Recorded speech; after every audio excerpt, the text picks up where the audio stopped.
زندہ ہیں، زندہ رہیں گے۔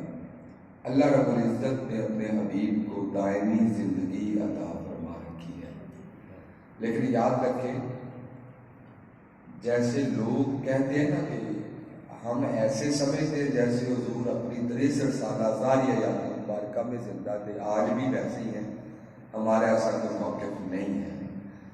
حضور اپنی 63 سالہ زندگی میں ظاہری حیات مبارکہ میں جیسے زندہ تھے، آج اس سے بہتر زندہ ہے۔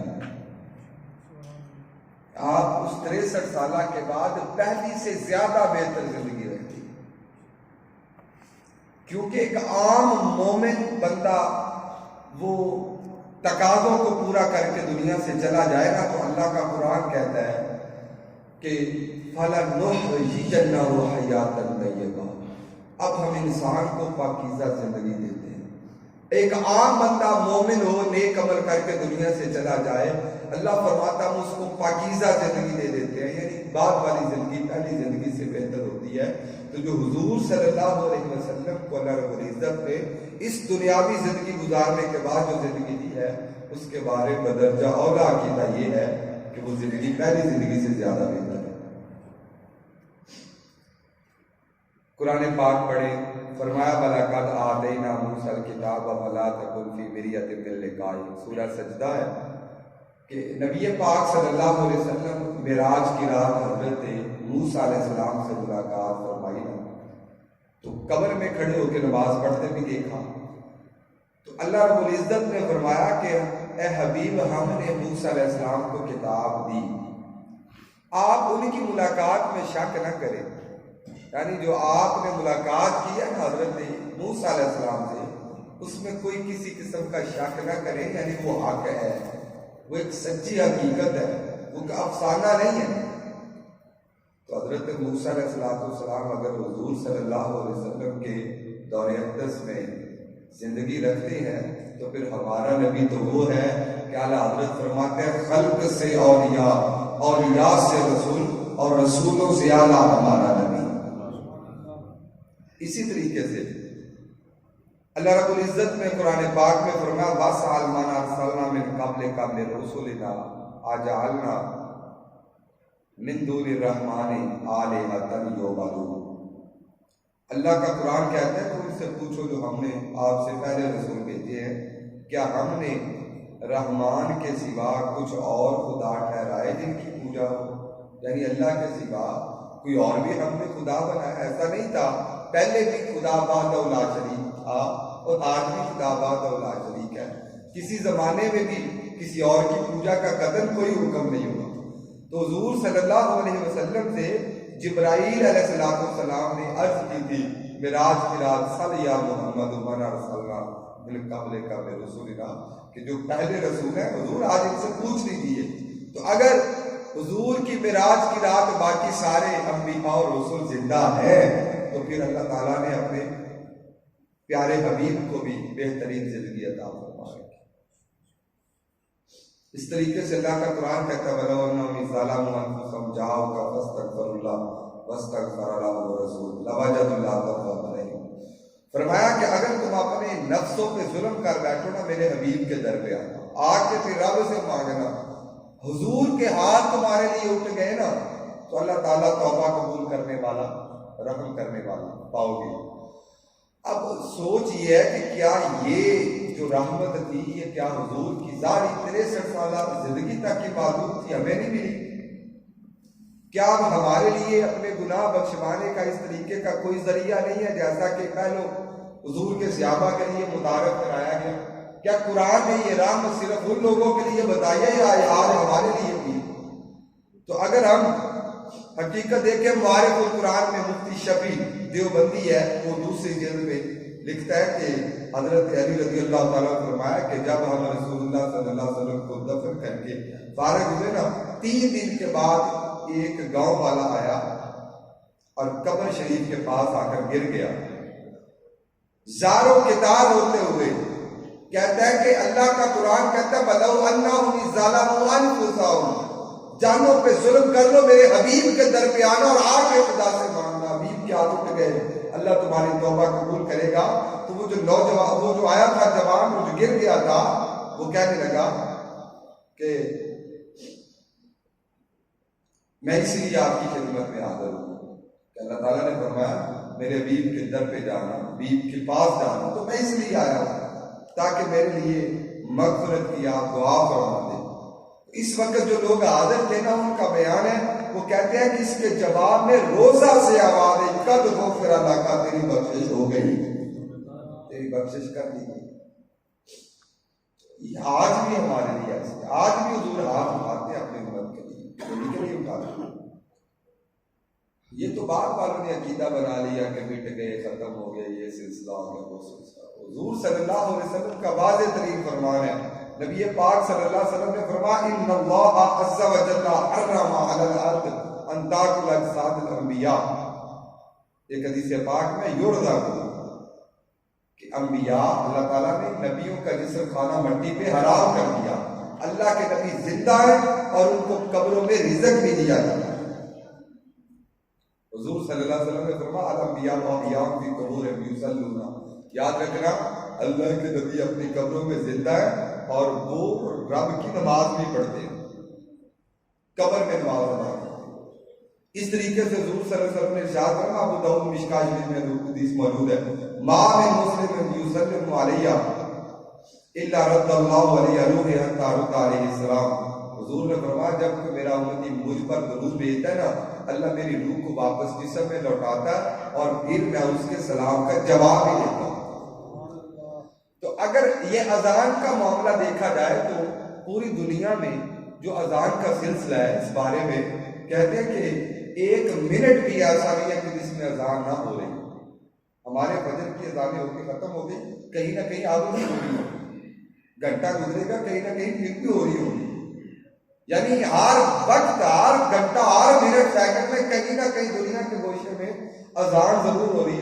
اور میرا عقیدہ ہے کہ جہاں جہاں لوگ اذان دیتے ہیں حضور کی ذات پہ درود پاک کو پڑھتے ہیں، اور اذان تو پھر ایک مرتبہ دیتے ہیں، درود پاک پہ ایک بندہ کتنی مرتبہ پڑھ جاتا ہے. تو جب ہر سیکنڈ میں حضور صلی اللہ علیہ وسلم پر درود پاک بھیجا جا رہا ہے، وقت ہی کہاں ملتا ہوگا کہ روح کبھی جسم سے جائے اور کبھی واپس آئے. اس چیز کا وقت ہی کب ہے؟ یعنی بات کرنے کا مقصد ہے کہ میرے نبی کے جسم مبارک میں اللہ رب العزت نے روح کو لوٹا رکھا ہے اور حضور درود پاک سنتے بھی جاتے ہیں اور ان کا جواب دیتے بھی جاتے ہیں. حضرت سعید بن عبدالعزیز بیان کرتے ہیں کہ جب یزید نے محاصرہ کیا نا حضور صلی اللہ علیہ وسلم کے روضہ اقدس کا بھی، تو کہتے ہیں کہ مسجد میں 3 دن تک اذان نہ ہوئی، نہ جماعت کھڑی ہوئی. ظالم محاصرہ کر کے کھڑا تھا، نہ 3 دن تک اذان ہوئی، نہ 3 دن تک جماعت ہوئی. لیکن سعید بن مسیب مسجد سے جب بعد میں نکلے، یہ چھپ کے بیٹھے تھے حضور صلی اللہ علیہ وسلم کے روضہ اقدس کے پاس. تو جب نکلے نا مسجد سے، کہتے کانا لا یعرف وقت صلاۃ الا بہم حمد یسمع من قبر النبی. وہ فرماتے ہیں مجھے زور کا بھی پتہ چلتا تھا، عصر کا بھی پتہ چلتا، مغرب عشاء فجر کا پتہ چلتا تھا، اس وجہ سے کہ میرے نبی کی قبر کے اندر سے آواز آتی تھی. یعنی ہر نماز کی آواز جو حضور کی قبر اقدس سے آتی تھی. تو پھر مجھے اس وجہ سے پتہ چلتا تھا کس چیز کا ٹائم ہو گیا، میں اس وقت نماز ادا کرتا. تو بہرحال اللہ رب العزت نے اپنے حبیب کو ایسے پاکیزہ زندگی عطا فرما رکھی ہے. شہید زندہ ہوتے ہیں یہ تو ساری دنیا جانتی ہے، قرآن پاک پڑھ کے بھی بتاتی ہے. کہیں اللہ فرماتا ہے لا تقولوا لمن یقتل فی سبیل اللہ اموات بل احیاء. تم نے کبھی شہیدوں کو مردہ کہنا نہیں ہے بلکہ وہ زندہ ہے. ولکن لا تشعرون، تم شعور نہیں رکھتے. ویسے جب لوگ شہیدوں کی زندگی کے بارے میں شعور نہ رکھیں، انبیاء کی زندگی تو شہیدوں سے بھی اعلیٰ ہوتی ہے، اس کے بارے میں کیسے شعور رکھیں گے؟ قرآن پاک میں وَلَا تَحْسَبَنَّ الَّذِينَ قُتِلُوا فِي سَبِيلِ اللَّهِ أَمْوَاتًا بَلْ أَحْيَاءٌ. فرمایا کہنا تو بڑی دور کی بات ہے، تم نے سوچنا بھی نہیں ہے کہ شہید مردہ ہوتے، گمان بھی نہیں کرنا، کیونکہ شہید زندہ ہوتے. اچھا بات یہ ہے قرآن اللہ کا پڑھو گے تو فرماتے ہیں، اللہ تعالیٰ فرماتا ہے وَمَن يُطِعِ اللَّهَ وَرَسُولَهُ مَن يُطِعِ اللَّهَ وَالرَّسُولَ فَأُولَٰئِكَ مَعَ الَّذِينَ أَنْعَمَ اللَّهُ عَلَيْهِم مِّنَ النَّبِيِّينَ النبیین والصدیقین والشہداء والصالحین وحسن اولئک رفیقا۔ اللہ کا قرآن کہتا ہے جو اللہ کے رسول کی اطاعت کرے گا وہ لوگ انہی کے ساتھ ہوں گے جن پر اللہ تعالیٰ نے انعام کیا۔ یا اللہ نے انعام کن لوگوں پہ کیا؟ فرمایا انعم اللہ علیہم من النبیین والصدیقین والشہداء والصالحین۔ انبیاء پر اللہ تعالیٰ نے جو ہے انعام کیا، صدیقوں پر انعام کیا، شہیدوں پہ انعام کیا، صالحین پر انعام۔ لسٹ میں تیسرے درجے پہ نام شہید کا آتا ہے، تیسرے درجے شہید کا نام تیسرے درجے پہ، اور پہلا درجہ انبیاء کا ہے، تیسرا درجہ شہیدوں کا۔ تو جب تیسرے درجے والے زندہ ہیں تو پہلے درجے والے زندہ کیوں نہیں؟ تو پہلے درجے والے تو تیسرے درجے والوں کی بنسبت زیادہ ہی ان کو اللہ تعالیٰ نے پاکیزہ زندگی عطا فرمائی کی۔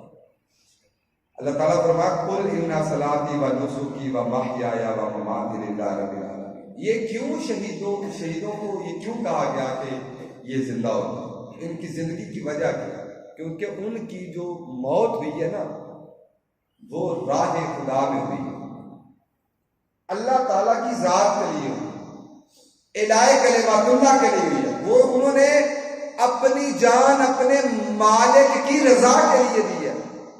اس وجہ سے اللہ تعالیٰ فرماتا ہم مرنے نہیں دیتے، یہ زندہ ہے۔ شہید زندہ اس وجہ سے ہے کہ ان کا مرنا خدا کے لیے ہے۔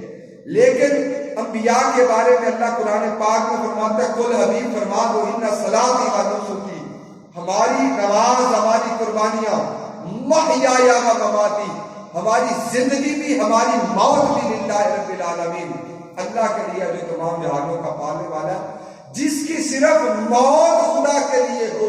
اللہ فرماتا ہے یہ زندہ ہے جس کی ساری زندگی بھی خدا کے لیے ہو اور موت بھی خدا کے لیے ہو، تو وہ زندہ کیوں نہیں؟ انبیاء تو ڈبل شان رکھتے ہیں کہ ان کی زندگی بھی خدا کے لیے، ان کی اس دنیا سے جانا بھی خدا کے لیے۔ شہید زندہ ہوتے ہیں نا، لیکن کوئی بندہ شہید ہو جائے نا تو اس کی بیوی سے نکاح کیا جاتا ہے، اس کی بیوی نکاح کہیں کر سکتی ہے، اس کی بیوی سے نکاح کیا جا سکتا ہے، اس کی وراثت بھی تقسیم ہوتی ہے۔ لیکن انبیاء کی زندگی اتنی عظیم ہے، اتنی عظیم، حالانکہ شہیدوں کے بارے میں بھی قرآن کہتا ہے وہ شہید زندہ ہے، لیکن اس کے باوجود ان کی بیویوں سے ان کا سلسلہ ایسے ٹوٹ جاتا ہے کہ اس کی بیوی جس کے ساتھ چاہے جا کے شادی کر سکتی ہے اور اس کی وراثت اس کی اولاد میں تقسیم ہوتی ہے۔ لیکن اللہ تعالیٰ نے اپنے نبیوں کو جو زندگی دی ہے قرآن پاک میں واضح حکم فرما دیا ما کان لکم ان تؤذوا رسول اللہ ولا ان تنکحوا ازواجہ من بعدہ ابدا، فرمایا کہ تمہارے لیے جائز نہیں ہے تم اللہ کے رسول کو اذیت دو، ولا تنکحوا ازواجہ من بعدہ، اور یاد رکھو انبیاء کے بعد، انبیاء کے دنیا سے جانے کے بعد ان کی بیوی سے کوئی دنیا کا آدمی شادی نہیں کر سکتا۔ یہ ایک دو دن کی بات نہیں ہے، کوئی صرف عدت گزارنے کی بات نہیں ہے۔ لا انتن کے ازواج میں باری ابدا، کبھی بھی ان کی بیویوں سے شادیاں نہیں ہو سکتی، کبھی بھی، ہمیشہ کے لیے۔ جس کے ساتھ اللہ کا نبی شادی کر لے کسی دوسرے کے لیے جائز نہیں ہے کہ پھر اس کے ساتھ شادی کرے۔ تو انبیاء کو اللہ نے تو ایسی عظیم زندگی دی ہوتی ہے کہ ان کی بیویوں سے ان کا وہ رشتہ جو ہوتا ہے وہ رشتہ ٹوٹتا ہی نہیں ہے، وہ ختم ہوتا ہی نہیں ہے، وہ ہمیشہ انبیاء کے رشتے میں منسلک ہے اور دنیا کا کوئی آدمی ان سے شادی نہیں کر سکتا۔ تو اسے سمجھ آتی ہے کہ جیسی زندگی اللہ نے شہیدوں کو دی ہے اس سے زیادہ عظیم زندگی اللہ تعالیٰ نے نبیوں کو دے رکھی۔ اس وجہ سے اعلیٰ حضرت عظیم البرکت رحمۃ اللہ فرماتے ہیں کہ تم پاگل ہو گئے ہو، کہتے ہو کہ نبی مار کے معاذ اللہ صلی اللہ علیہ وسلم مٹی میں مل گئے۔ ہمارا تو عقیدہ یہ ہے تو زندہ ہے اللہ، تو زندہ ہے اللہ، میری چشم عالم سے چھپ جانے والے، چمک تجھ سے پاتے ہیں سب پانے والے، میرا دل بھی چمکانے والے، اللہ حق پہ قائم رکھے۔ بسم اللہ الرحمن الرحیم۔